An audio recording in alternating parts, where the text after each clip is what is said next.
To buy classes, you need to go to the tailor. The first class in the shop is the musician, which spawns with a banjo which you can use to heal your team members, but this goes straight to F tier, since this is not useful at all in solo runs and it doesn't heal significantly. It costs 15 bonds. An actually good class is the miner class, which spawns with 2 coal, a miner's hat, and a pickaxe, which is really good, so it goes in A tier for 15 bonds. You also have the doctor class, which spawns with 2 snake oils and 2 bandages. You can also revive people at the cost of half your health. That's why it's OP for multiplayer runs, and you can even glitch it to heal yourself if you die in a solo run. It goes straight to S tier, coming at a price of 15 bonds only. Another class which is quite trash in my opinion is the arsonist, which spawns with 4 Molotovs and causes double fire damage while making you immune to fire damage. Though this can be good for clearing out towns, Molotovs aren't that hard to find, and the specific use case for it isn't good enough for 20 bonds, so it goes in F tier. The necromancer, on the other hand, is probably A tier, though you only spawn with a basic shovel. There is a 25% chance to revive enemies once killed with melee weapons, but you lose 10 health when killing an enemy, all for 35 bonds. But if paired with a vampire knife, this can be OP.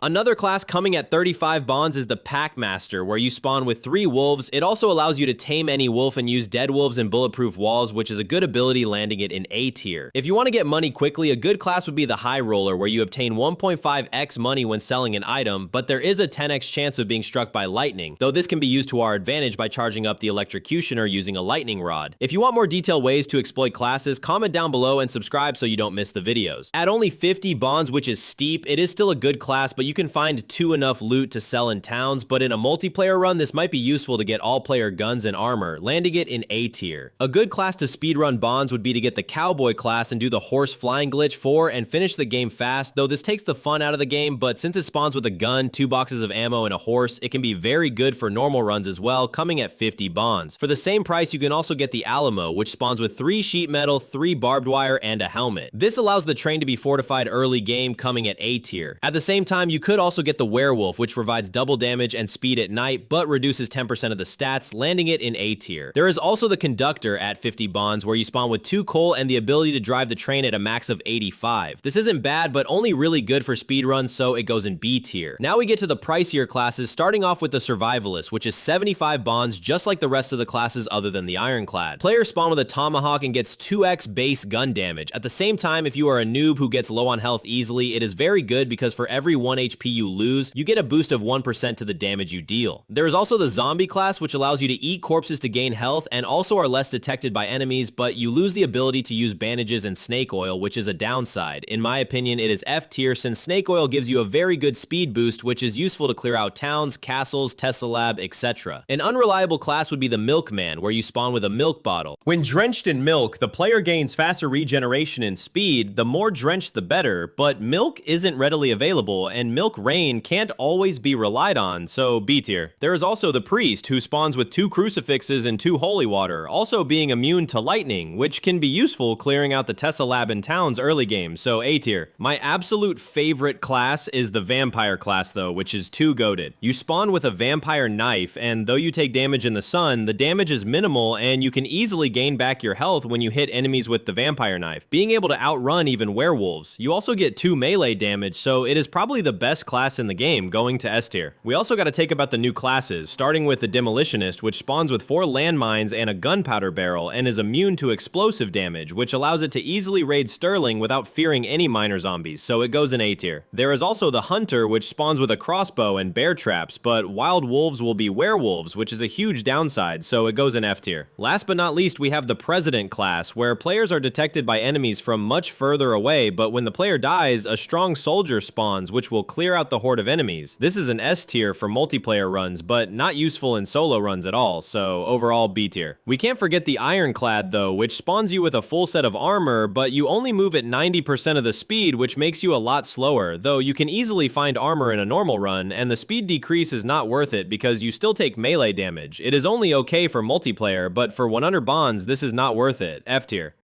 I forgot about 2 event classes. The horse class, where you turn into a horse, allowing players to ride you like in your dark fantasies. Also having increased speed like a horse, but you can also sit on things, stand, and ride other horses like a normal player. A tier. There is also the egg slinger, where you spawn with eggs, which when hatches spawn zombies, outlaws, and werewolves who will become friendly allies. So S tier.